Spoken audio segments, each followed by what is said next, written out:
Some voices never fade, they just change frequency. Tupac Shakur wasn't just a rapper, he was a poet, a prophet, and a philosopher.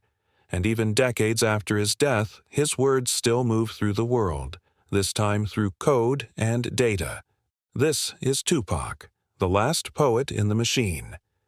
Tupac was born on June 16, 1971, in East Harlem, New York, to Tupac Shakur, a prominent member of the Black Panther Party.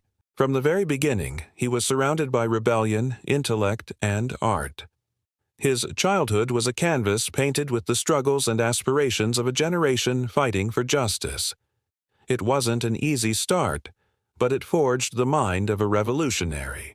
By his teens, Tupac's family moved to Baltimore, where he enrolled in the Baltimore School for the Arts. This was a pivotal moment. Here he studied poetry, acting, and philosophy, immersing himself in Shakespeare alongside the raw truths of his environment.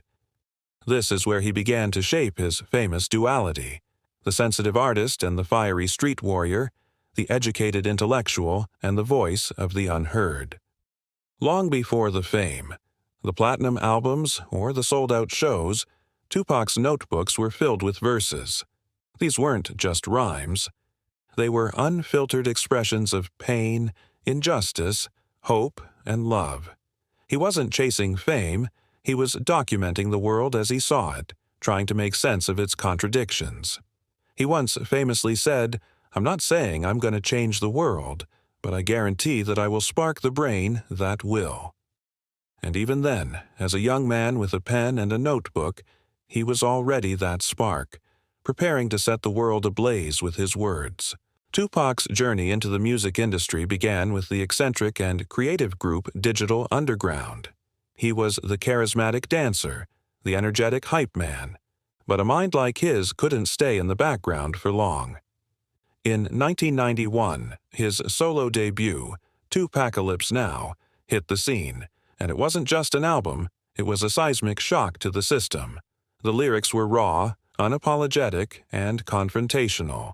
Songs like Trapped and the haunting narrative of Brenda's Got a Baby weren't just music.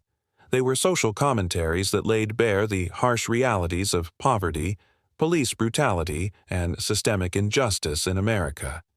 He wasn't just rapping, he was holding a mirror up to society, forcing it to look at its own reflection. He was the soul of a poet with the fury of a prophet. As his fame grew, so did the controversy. With albums like Me Against the World, released while he was in prison, he became a paradox in the eyes of the media. He was praised for his honesty and brilliance, yet simultaneously villainized as a menace to society. The more they tried to silence him, the louder his voice became. Prison time, legal battles, and media attacks didn't break him. They seemed to amplify his purpose, fueling his defiance. Then came his move to Death Row Records. This was a turning point. The rebel poet was now an icon, a superstar at the center of the hip-hop universe. In 1996, he released All Eyes on Me, the first-ever double album in hip-hop history. It was a monumental achievement, a sprawling masterpiece of pure energy, pain, paranoia, and unshakable confidence. But beneath the diamond chains and the chart-topping success was a man haunted by the weight of his world. Betrayal, mortality, and the pressures of fame were constant themes. He spoke about death with a chilling familiarity, as if he knew it was a shadow that walked closely behind him. On September 7, 1996, in Las Vegas, those premonitions became reality. Gunshots rang out, and 6 days later, on September 13th, Tupac Shakur was pronounced dead. He was just 25 years old. The world was stunned into silence. But that silence didn't last long. Death couldn't quiet a voice this powerful. Even after the bullets, the machine kept running. Posthumous albums began to appear, filled with unreleased verses and lost tracks.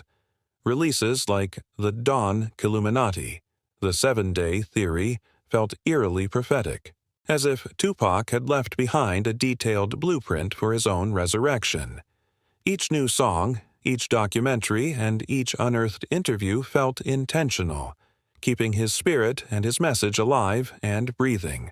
Then, technology caught up with his legend. The digital age brought AI-powered remasters, voice simulations, and something no one saw coming: holograms.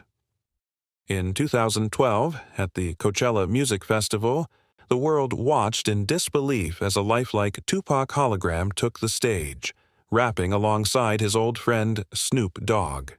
It was more than just a trick of light and mirrors. It was a surreal moment where art, technology, and memory converged. For a few minutes, Tupac was back, his energy as palpable as ever.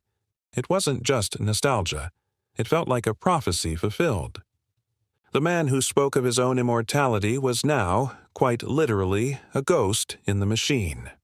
In today's hyper-digital era, artificial intelligence has made it possible to recreate voices, mimic artistic styles, and even generate entirely new lyrics. But Tupac was arguably the first artist to truly live beyond death, not just as a memory, but as machine code. His countless interviews, his journals, his poetry, and the distinct cadence of his voice are now part of a vast digital archive, the fragmented pieces of a brilliant mind, preserved in ones and zeros. When modern AI models use this data to recreate his voice or his likeness, it's not merely imitation. It's a reflection. It's a reflection of the pain, the passion, the intelligence, and the unwavering vision that defined him. The technology doesn't create a new Tupac. It channels the one that always existed, allowing his essence to echo through new mediums. Even in what should have been his final silence, Tupac's legacy speaks louder than ever. In every algorithm trained on his work, there's a trace of his rhythm. In every digitally remastered beat, there's an echo of his conviction. The machine didn't replace the man. It became his new stage.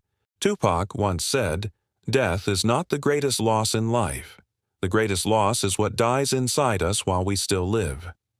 And perhaps in this strange new age of artificial intelligence, Tupac's soul hasn't died at all. It's just evolved. This was Tupac, the last poet in the machine. You're watching AI Legacy Lab, where we decode the minds, mistakes, and digital legacies of cultural icons.